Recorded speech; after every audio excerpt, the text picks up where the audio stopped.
નમસ્કાર વિદ્યાર્થી મિત્રો, હું છું ઝાલા જયેન્દ્ર અને તમે જોઈ રહ્યા છો ગુજરાતી એજ્યુકેશન. વિદ્યાર્થી મિત્રો, આજે હું તમને ધોરણ 7 વિષય સામાજિક વિજ્ઞાન પ્રથમ સત્ર અસાઇનમેન્ટ સોલ્યુશન 2024નું કરાવવા જઈ રહ્યો છું.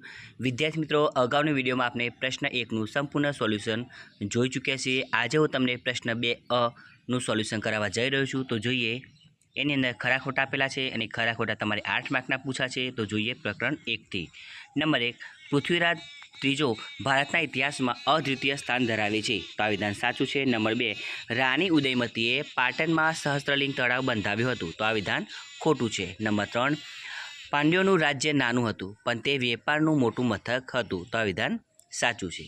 નંબર 4, કર્ણદેવ વાઘેલા વંશના પ્રથમ શાસક હતા. તો આ વિધાન ખોટું છે. હવે પ્રકરણ 2 એના ખરા ખોટા જોઈએ. નંબર 1, કુતબુદ્દીન ઐબકના અવસાન પછી રજિયા સુલતાના દિલ્હીની ગાદીએ આવી. તો આ વિધાન ખોટું છે. નંબર 2, જલાલુદ્દીન ખલજી વંશની શરૂઆત થઈ. તો આ વિધાન સાચું છે. નંબર 3, કુતુબ મિનારનું અધૂરું રહેલું બાંધકામ ફિરોઝ શાહ તુગલકે પૂર્ણ કરાવ્યું હતું. તો આ વિધાન ખોટું છે. નંબર 4, દિલ્હી સલ્તનતમાં સુલતાનનો પ્રધાનમંત્રી વજીર કહેવાતો. તો આ વિધાન સાચું છે. હવે પ્રકરણ 3 એના ખરા ખોટા જોઈએ. નંબર 1, શેરશાહે હુમાયુને હરાવી ભારત પર પોતાની સત્તા સ્થાપી હતી. તો આ વિધાન સાચું છે. નંબર 2, અકબર સાંપ્રદાયિક રાજા હતો. આ વિધાન ખોટું છે. નંબર 3, શાહજહાં કલા સ્થાપત્યનો ચાહક હતો. આ વિધાન સાચું છે. નંબર 4, ઔરંગઝેબ વૈભવી અને વિલાસી જીવન જીવતો હતો. તો આ વિધાન ખોટું છે.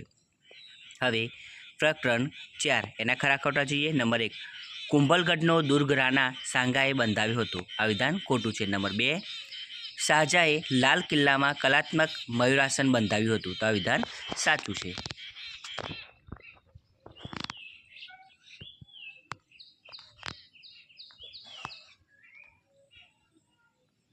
નંબર 3, ઉપરકોટનો કિલ્લો વેરાવળ શહેરમાં આવેલો છે. આ વિધાન ખોટું છે. નંબર 4, દિલ્હી સલ્તનતના સમયમાં ઇસ્લામિક સૂફી સંગીતની શરૂઆત થઈ હતી. આ વિધાન સાચું છે. પ્રકરણ 10 નંબર 1, શિયાળની નીચેના સ્તરને નીફે કહેવામાં આવે છે. આ વિધાન ખોટું છે. નંબર 2, કોલસો અને ખનિજ તેલ આ બે ખનિજો બળતણ તરીકે કામ આવે છે. તો આ વિધાન સાચું છે. નંબર 3, ભૂકંપની આગાહી કરી શકાય છે. તો આ વિધાન ખોટું છે. નંબર 4, રણ પ્રદેશમાં પવન એ ઘસારણ અને નિક્ષેપણનું મુખ્ય પરિબળ છે. તો આ વિધાન સાચું છે. પ્રકરણ 11 એમાં પહેલું, પર્યાવરણ ન હોય તો આપનું અસ્તિત્વ જ ન હોત. આ વિધાન સાચું છે. નંબર 2, મૃદાવરણ ખડક ખનિજો અને વનસ્પતિનું બનેલું છે. આ વિધાન ખોટું છે. નંબર 3, અમાસ અને પૂનમના દિવસે સમુદ્રમાં મોટી ભરતી આવે છે. તો આ વિધાન સાચું છે. નંબર 4, પર્યાવરણને દૂષિત કરતા ઘટકને પ્રદૂષણ કહેવામાં આવે છે. તો આ વિધાન ખોટું છે. હવે પ્રકરણ 12 એમાં પહેલું, સમતાપ આવરણમાં જેટ વિમાનો વિના અવરોધે ઝડપથી ઉડી શકે છે. તો આ વિધાન સાચું છે. નંબર 2, દેશનું પર્યાવરણ ખાતું હવામાન સમાચાર પ્રસારિત કરે છે. આ વિધાન ખોટું છે. નંબર 3, ભારત મોસમી પવનોનો દેશ કહેવાય છે. આ વિધાન સાચું છે. નંબર 4, અબનુસ વૃક્ષ ઉષ્ણકટિબંધીય ખરાઉ જંગલોનું વૃક્ષ છે. તો આ વિધાન ખોટું છે.